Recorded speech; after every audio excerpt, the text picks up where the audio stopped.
উনি যেভাবে ইলেকশন কমিশনকে ঠকিয়েছেন আরিজ আফতাবকে রেখে, সেই ঠকাতে পারছেন না, তাই রাগটা গিয়ে পড়েছে কেন্দ্রীয় স্বরাষ্ট্রমন্ত্রীর উপরে। যদিও ইলেকশন কমিশন সংক্রান্ত বিষয়ে স্বরাষ্ট্রমন্ত্রীর প্রত্যক্ষ কোনো রোল নেই, সবাই জানেন আপনারা। দ্বিতীয়ত, তিনি রাজীব সিনহার মতো চাটুকারকে বসিয়ে রাজ্য নির্বাচন কমিশনের মডেলে ভারতের নির্বাচন কমিশনকে চালাতে চেয়েছিলেন। সেগুড়ে বালি দিয়েছে ইসিআই এবং সিও, দুটো অফিস। এটাতে ওনার খুব রাগ হয়েছে। ওনার রাগ হয়েছে ইলেকশন কমিশনের অফিসকে নিজের পার্টি অফিসে পরিণত করতে চেয়েছিলেন।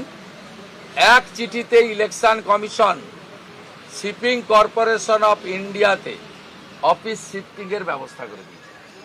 ওনার রাগ হয়েছে সুব্রত গুপ্তদের মতো, মিস্টার মুরুগানদের মতো, ডি অর্জুনদের মতো আরও একাধিক আইএস অফিসার উনার কাছ থেকে তালিকা না নিয়ে সরাসরি ইলেকশন কমিশন কেন এদেরকে স্টেট অবজারভার করে ইলেকশনে পাঠিয়েছে।